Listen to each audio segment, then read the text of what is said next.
Hey guys, it's Amanda and welcome back to my channel, and today's video is going to be a plan with me for the month of March, and I'm going to be showing you guys my bullet journal this month and how I've been setting it up and what I've changed from the previous month.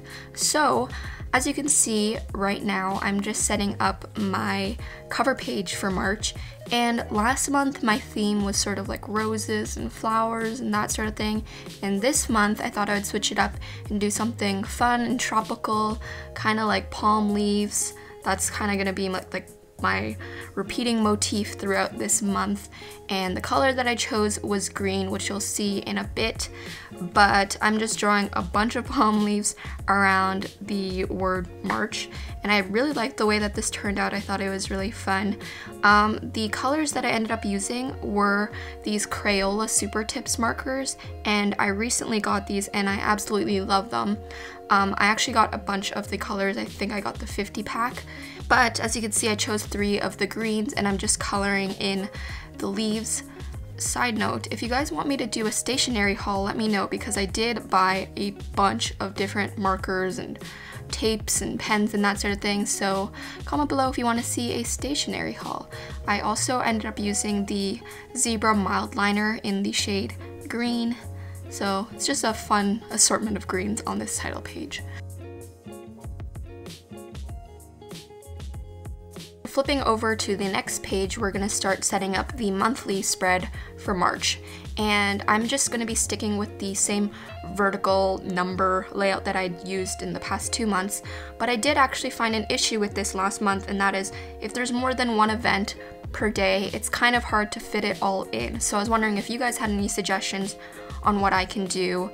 Maybe I can double space it or something, I don't know. I don't really like to use the grid calendar layout, the traditional monthly calendar, because I don't like squishing it into squares. So that's kind of why I use this, but I don't know. I need to figure out a solution to this. And then on the other page, I'm just setting up my future log as well as my monthly YouTube growth tracker. Now, in my last Plan With Me video, I got a bunch of comments saying, wow, I wish I could do this, but I'm not good at drawing, or I'm not very artistic. So I partnered up with Graphicstock, and I've been using their website because they have such a large library of graphics, vectors, and illustrations. They have almost 350,000 images to use. And if you were to just look up images on the internet, they are usually super low quality and pixely, or if they are high quality, they have a watermark over them. So that's what's awesome about Graphicstock. They're all high resolution and they're royalty free, so you can use them in videos, or you can either print them out and sell them as stickers if you wanted to, and you won't get hit with a copyright claim. So if you want to try them out and maybe use some of these in your bullet journal, I will leave the link down below to a 7-day free trial, which gives you access to the whole library for free. But I wanted to show you guys how I used a bunch of these images that I printed out from Graphicstock. I printed them out on cream paper because my Leuchtturm 1917 journal sort of has a yellowish tint to the pages, and I'm cutting out the ones that I want to use, but you can totally cut out a lot of them and then just have them on hand whenever you're setting them up. As you can see, I kind of played around with the layout, which is another awesome thing about using cutouts like this, is you can kind of shift all of the cutouts around until you like the way that it looks, and you don't need to commit to it right away. I'm using this glue tape dispenser in order to stick the cutouts onto the page. It's basically just like double-sided tape, but in a whiteout dispenser form. It's really awesome to have on hand because it basically turns any paper into a sticker. As you can see, I'm also drawing over the stickers, which is something that you can do. You don't just have to use the stickers, you can kind of customize them. So I'm inserting little flowers and leaves into the mason jar stickers that I put on, and I loved the way that this turned out. Next, I just went ahead and filled in what I had planned for March, so I just kind of referred back and forth between the yearly log and the monthly log. And if you don't know how all of these logs and modules work, I definitely recommend checking out my initial bullet journal video. I got a lot of comments on my last video asking about them, so I definitely do recommend checking that one out because I explain how everything works. I will leave the card in the corner there if you haven't watched that already. Flipping over to the next page, of course, I have to set up my trackers, and I decided to go for a different sort of decoration vibe for this page. So as you can see, I stuck with the leaf theme. Everything else is pretty much the same though. On the other side, I did do my expense tracker again, stuck with the same theme, just basically doing the green leaves throughout the whole month. that's something you're gonna see a lot of during this video. Kind of funny story, last month I ran out of space in my expense tracker. One page was not enough, which is probably a bad thing, and it probably means I spend too much money, so my goal this month is to just stick to this one page. Hopefully I can achieve it. Flipping over to the next page, I wanted to set up my monthly video idea brainstorm page.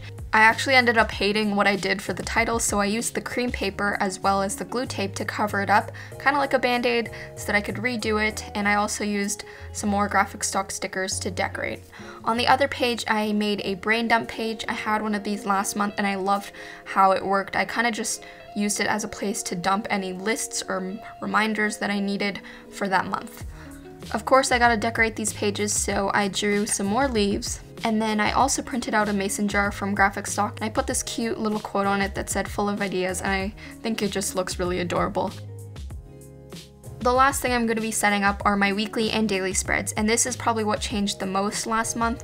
I ended up switching from doing a full weekly spread to just a tiny little layout in the corner there. I did this because I realized the only thing I was using the weekly logs for was to see an overview of the week and the events that I have, and maybe if I have an extra busy week I will go back to the full weekly logs as well as the daily logs, but as of right now I kind of like having more space in my daily logs, so as you can see I'm just pre-setting up my daily logs.